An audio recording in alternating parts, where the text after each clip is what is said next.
Afternoon there, Space Monkeys. Welcome to Political Fight Club. I'm Robert Durden. We're going to be reading the second part of Chapter 2 of Blackshirts and Reds by Michael Parenti today. The first part is called Free Market for the Few. It's going to be talking a little bit about how the United States and other wealthy capitalist nations will often justify their meddling or all-out going after countries that are having leftist revolutions under the guise that they need some democracy or they need more stability and we can bring that to them. And other buzzwords, and more honestly lately they go, well, we have to, it threatens the free market.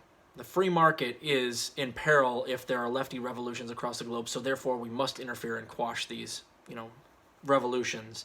The second part of the chapter is going to be, or second part of this part is going to be talking about how Cuba is a good example of how you can have an even a violent revolution, and from the ashes, if you have a strong enough left movement, you can actually have a much less repressive government, much more democratic government, and a lot of nice things that we can never have in the United States, Cuba has, largely because of their ongoing socialist revolution. So we're going to talk about that secondly.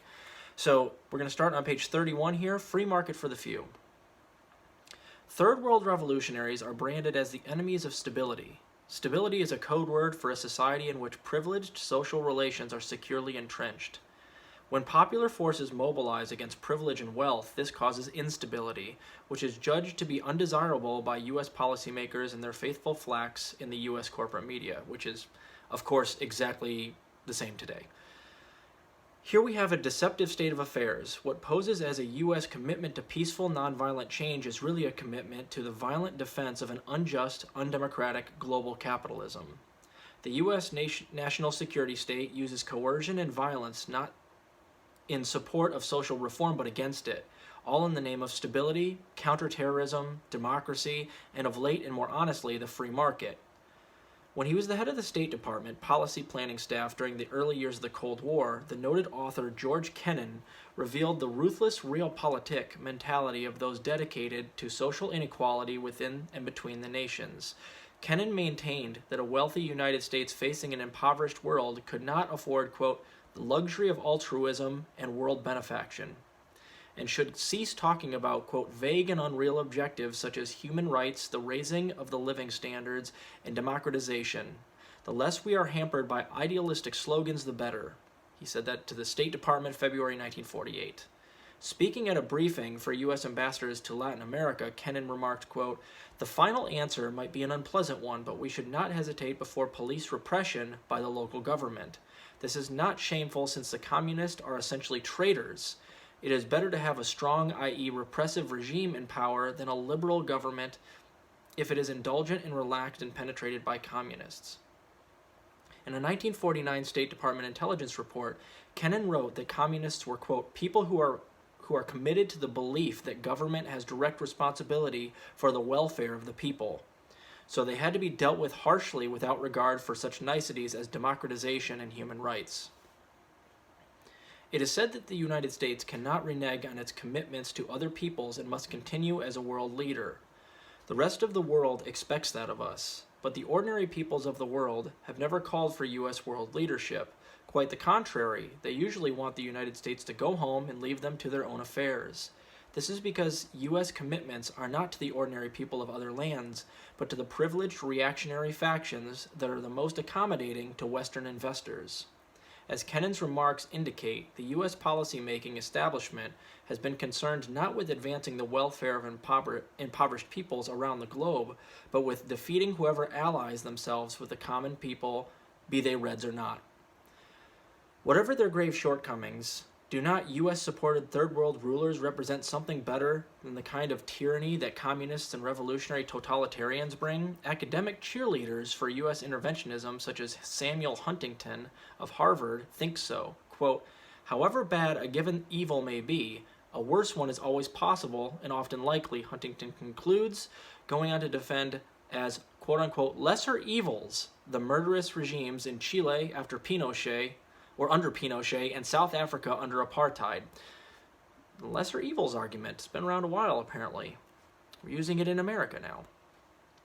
We might recall Jeane Kirkpatrick's distinction between benign authoritarian right-wing governments that supposedly are not all that brutal and allow gradual change, and horrid totalitarian left-wing ones that suppress everybody. The real distinction is that the right-wing government maintains the existing privileged order of the free market, keeping the world safe for the empowered hierarchies and wealthy classes of the world. In contrast, the left-wing totalitarians want to abolish exploitative property relations and create a more egalitarian economic system. Their favoring of the have-nots over the haves is what makes them so despicable in the eyes of the latter. U.S. leaders claim to be offended by certain features of social revolutionary governments, such as one-party rule and the coercive implementation of revolutionary change. But one-party autocracy is acceptable if the government is rightist, and that is friendly towards the private corporate investment such as in Turkey, Zaire, Guatemala, Indonesia, and dozens of other countries, including even communist countries that are sliding down the free market path such as China. We might recall that unforgettable moment when President George Bush, whose invasions of Panama and Iraq brought death and destruction to those nations and who presided over a U.S. military empire that is the single greatest purveyor of violence in the world, lectured revolutionary leader Nelson Mandela on the virtues of nonviolence, even going so far as to quote Martin Luther King Jr. during Mandela's visit to Washington, D.C. in June 1990. Yeah, and nowadays we've got Zelensky quoting Martin Luther King. Mandela's real sin in Bush's eyes was that he was part of a revolutionary movement that engaged the armed struggle against a violently repressive apartheid regime in South Africa. Bush's capacity for selective perception had all the unexamined audacity of a dominant ideology that condemns only those who act against an unjust status quo, not those who use violence to preserve it.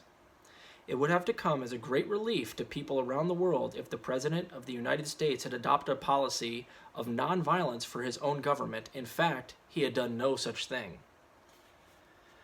The freedom of revolution. U.S. politico-economic leaders may find revolutionary reforms undesirable, but most people who live in revolutionary societies find them preferable to the old regimes and worth defending. The Bay of Pigs invasion of Cuba was a fiasco not because of, quote, insufficient air coverage, but because the Cuban people closed ranks behind their government and threw back the invaders. Another, quote-unquote, captive people, the North Vietnamese, acted in similar fashion in the early 70s. Instead of treating the severe destruction and disruptions caused by the U.S. aerial war against their country as a golden opportunity to overthrow Hanoi's yoke, they continued to support their beleaguered government at great sacrifice to themselves. And in South Vietnam, the National Liberation Front enjoyed tactical opportunities for supply and surprise, largely because it was supported by people in the countryside and the cities. During the Vietnam era, explanations as to why people sided with the communist revolutionaries came from some unexpected sources. U.S. Ambassador Henry Cabot Lodge admitted, quote, the only people who have been doing anything for the little man to lift him up have been the communists. That was in the New York Times, February 27, 1966. In a similar vein, one faithful propagator of the official line, columnist James Reston, wrote with surprising candor, quote, even Premier Kai, the U.S.-sponsored dictator of South Vietnam, told this reporter today that the communists were closer to the people's yearnings for social justice and independent life than his own government, again in the New York Times, 1965. What Lodge and Reston left unsaid was that the little man and the people's yearnings for social justice were the very things that U.S. leaders were bent on suppressing. Some people conclude that anyone who utters a good word about leftist one-party revolutions must harbor anti-democratic or Stalinist sentiments. But to applaud social revolutions is not to oppose political freedom. To the extent that revolutionary governments construct substantive alternatives for their people, they increase human options for freedom.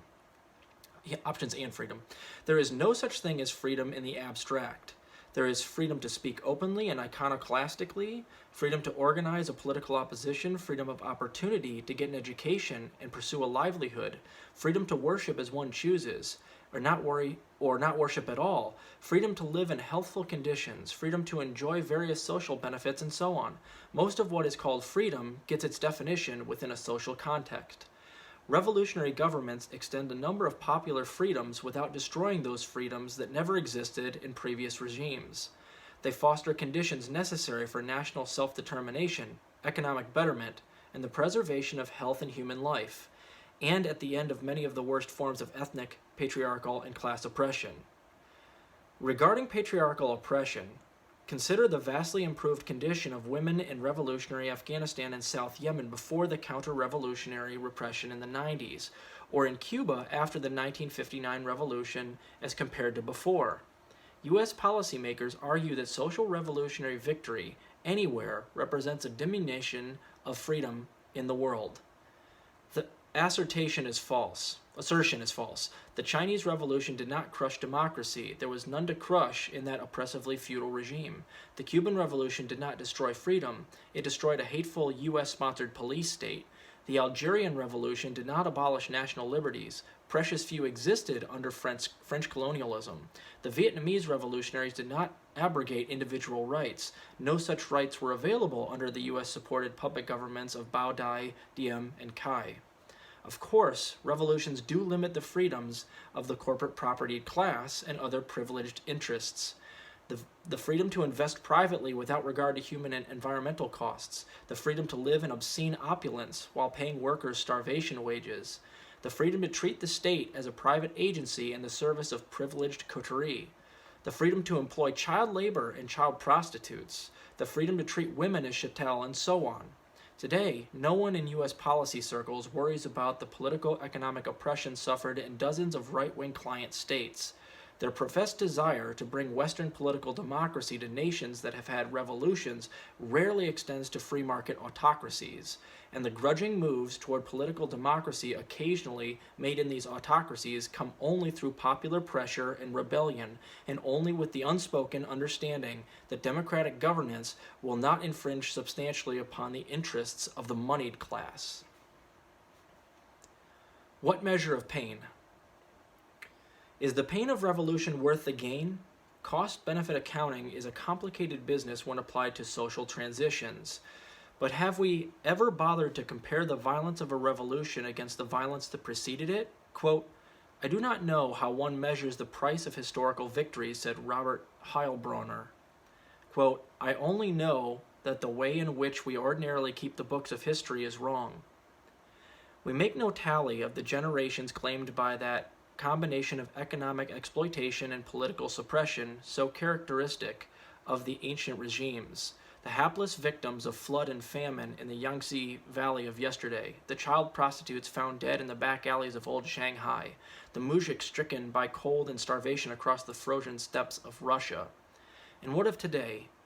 No one is tallying the thousands of nameless victims who succumbed to the U.S.-trained torturers in Latin America, hundreds of villages burned by counterinsurgency forces, the millions who are driven from their ancestral lands and sentenced to permanently stunted and malnourished lives, the millions more who perish in the desperate misery and congestion of shanty slums and internment camps.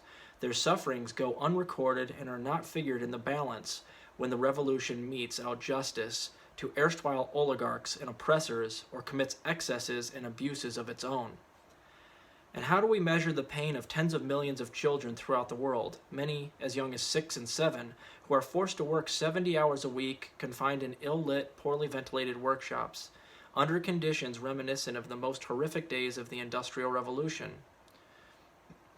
The General Agreement on Tariffs and Trade, or GATT, a sweeping multinational free trade act that amounts to a carte blanche for global capitalism, offers no protection for children who are exploited, abused, overworked, and underpaid.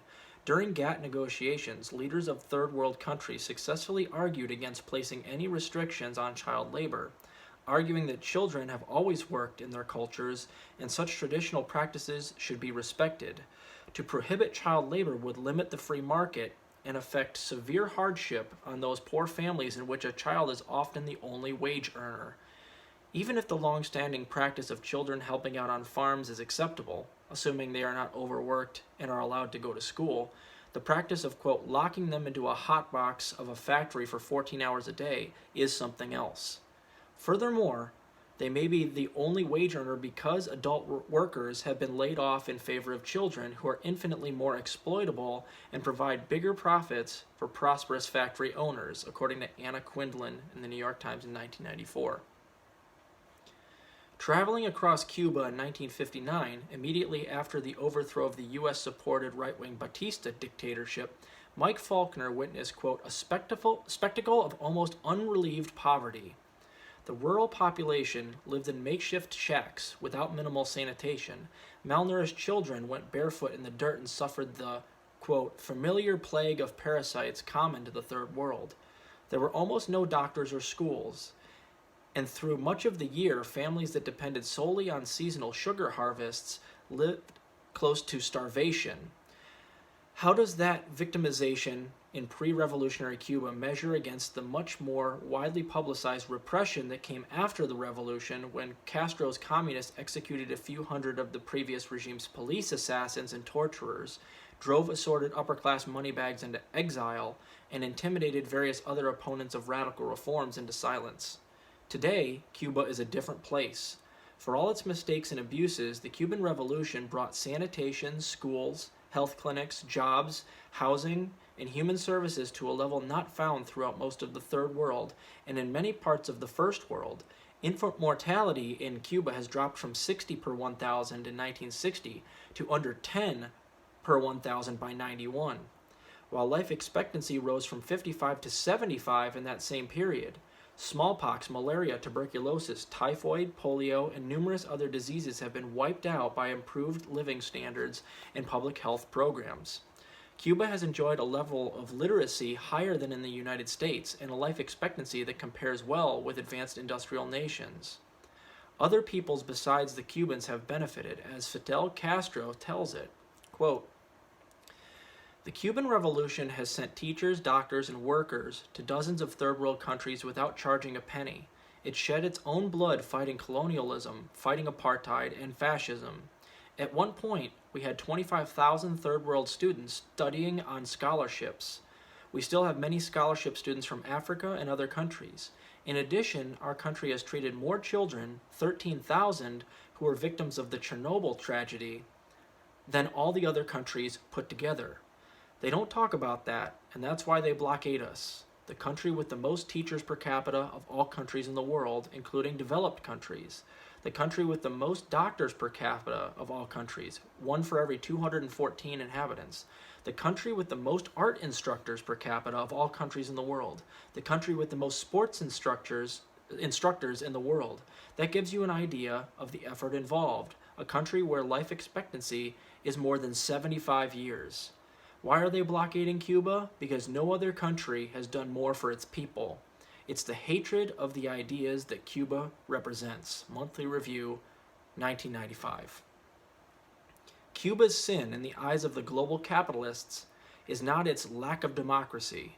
Most third world capitalist regimes are far more repressive. Cuba's real sin is that it has tried to develop an alternative to the global capitalist system, an egalitarian socioeconomic order that placed corporate property under public ownership, abolished capitalist investors as a class entity, and put people before profits and national independence before the IMF servitude. So, a conservative think tank like the Heritage Foundation, we've heard of the Heritage Foundation, haven't we, class? So, a conservative think tank like the Heritage Foundation rated Cuba, along with Laos, Iraq, and North Korea, as countries with the lowest level of economic freedom. Countries with a high level of economic freedom were those that imposed little or no taxes or regulations on business, and did without wage protections, price controls, environmental safeguards, and benefits for the poor. Economic freedom is the real concern of conservatives and plutocrats. The freedom to utilize vast sums of money to accumulate still vaster sums, regardless of the human environmental costs. Mass productivity coupled with elitist distribution results in more wealth for the few and greater poverty for the many. So after 2 centuries of incredible technological development and unprecedented economic expansion, the number of people living in poverty in the capitalist world has grown more quickly than any other demographic cohort. The world's slum population has increased at a far greater rate than the total global population.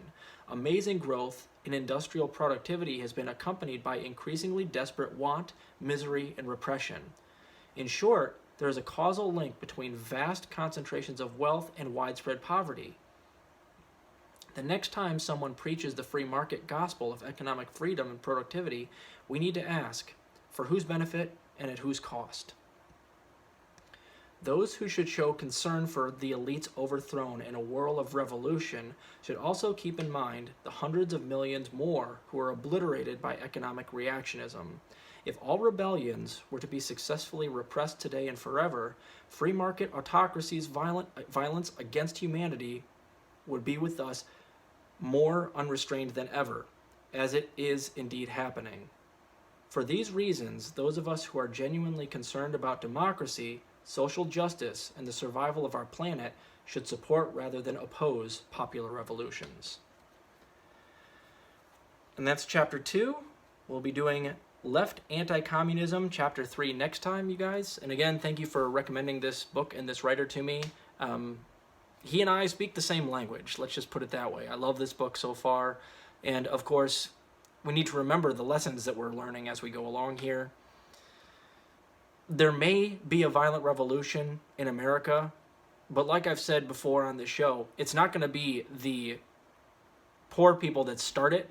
It'll be them being put into a corner, and violence via economic violence, which we're already seeing right now, but also physical violence by our police force that will cause us to reactionarily revolt.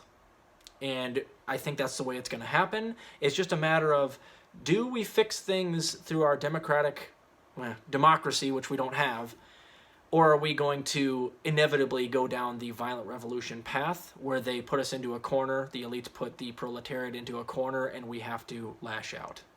I think it's probably that second one. I don't think tweaks around the edges are coming. I don't think that there is any type of democracy in this country, so a social democratic option where we maybe get a handful of little tweaks around the edges that suffice to make the proletariat's lives good enough so that they don't want to revolt. I don't think that's going to happen. I think it's more likely that they give us a whole lot of nothing, or they'll give us so few crumbs that we'll still end up starving, and then everybody, when we're on the brink, will eventually snap. And I think that's what the oligarchs are going to do to us here. It's just a matter of what's going to cause us to snap and how much we're going to take of this shit. Keep fighting that good fight out there, guys. We'll start on page 41 next week. See ya.